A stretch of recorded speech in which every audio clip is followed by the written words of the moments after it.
Welcome to the Slop Farm. Enjoy the video. In this video, I will explain how to file for Social Security disability. First, it's crucial to understand that Social Security has a very strict definition of disability. To qualify, your medical condition must prevent you from engaging in substantial gainful activity, meaning you cannot earn above a certain monthly amount. Furthermore, your condition must have lasted or be expected to last for at least 12 consecutive months or result in death. You also need to have accumulated enough work credits, typically 40, with 20 earned in the last 10 years.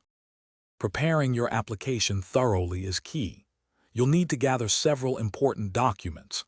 Start with personal identification, like your birth certificate and Social Security card. Next, compile all your medical records, including doctor's reports, test results, and a complete treatment history. Don't forget your work history for the last 15 years, detailing job duties and employers. Finally, have your financial information ready, such as recent W-2 forms or self-employment tax returns, to verify your earnings. Once your documents are ready, you can submit your application online, by phone, or by visiting a local Social Security office. After submission, the initial review process generally takes about 3 to 5 months to receive a decision.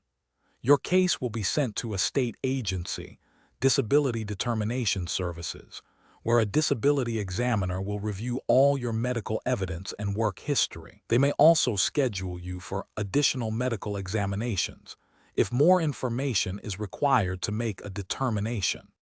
If your initial application is denied, don't be discouraged. Many claims are approved on appeal. You have 60 days from the date on your denial letter to file a request for reconsideration. This is the first appeal level, where a new examiner reviews your case. If reconsideration is denied, you can request a hearing with an administrative law judge, which is often where many applicants are approved. Further appeals can go to the Appeals Council, and if necessary, to federal court. Thanks for watching. Consider subscribing if we helped you today.